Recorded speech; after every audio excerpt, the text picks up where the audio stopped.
नमस्कार YouTube family, cook with Sonali मराठीजमध्ये तुम्हा सर्वांचे खूप खूप मनापासून स्वागत। तर आज आपण बनवणार आहोत कोबी मटारची भाजी।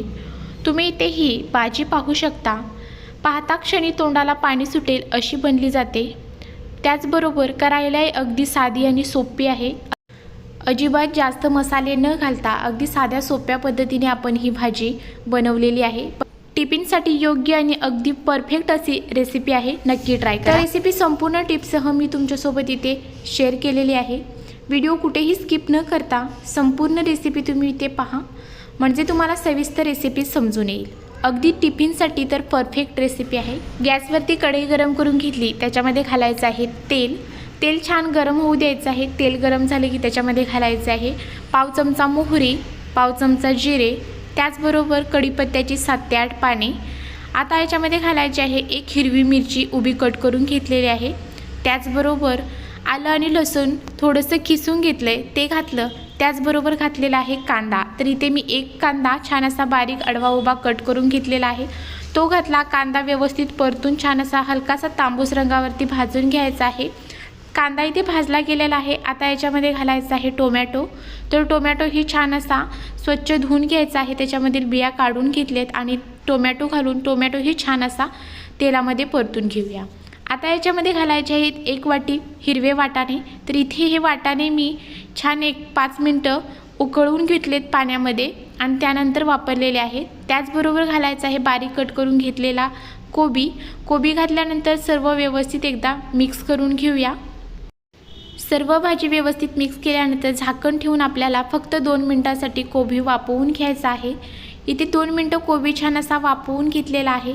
आता पुन्हा एकदा सर्व भाजी व्यवस्थित अशी मिक्स करून घेऊया, जेणेकरून ती छान अशी सर्व भाजी एकसारखी शिजली गेली पाहिजे। सर्व भाजी व्यवस्थित पुन्हा एकदा मिक्स केली। आता याच्यामध्ये काही सुके मसाले घालायचे आहेत। त्याच्यामध्ये इथे मी घातलेला आहे सुरुवातीला लाल तिखट, त्यानंतर घातलेले आहे पाव चमचा हळद आणि चवीनुसार मीठ।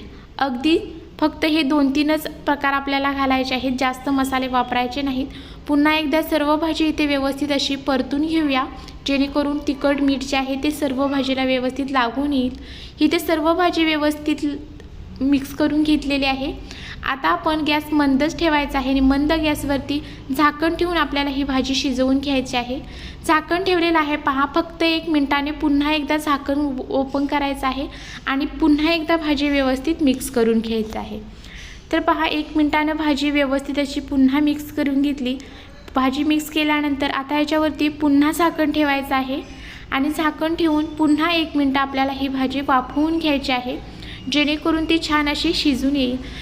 2 ते 3 वेळा ही प्रोसेस आपल्याला करायची आहे। 1-1 मिनिटानं आपल्याला भाजी व्यवस्थित परतत राहून ही भाजी अशी शिजवून घ्यायची आहे।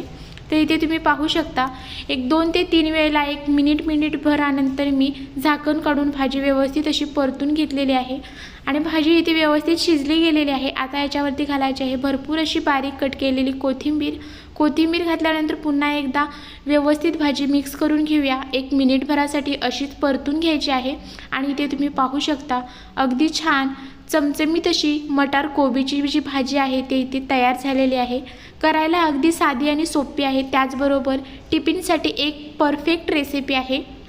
रेसिपी आवडली असेल तर चॅनलला सबस्क्राईब करा, त्याचबरोबर बेल आयकॉनचे बटन दाबा, म्हणजे अशाच छान छान रेसिपी तुम्हाला पाहता येतील। व्हिडिओ जास्तीत जास्त लोकांपर्यंत शेअर करा आणि तुम्हाला जर ही रेसिपी आवडली असेल तर कमेंटमध्ये मला नक्की सांगा आणि तुम्हीही एकदा तुमच्या घरच्यांना अशी भाजी नक्की करून खायला घाला, त्यांनाही नक्की आवडेल।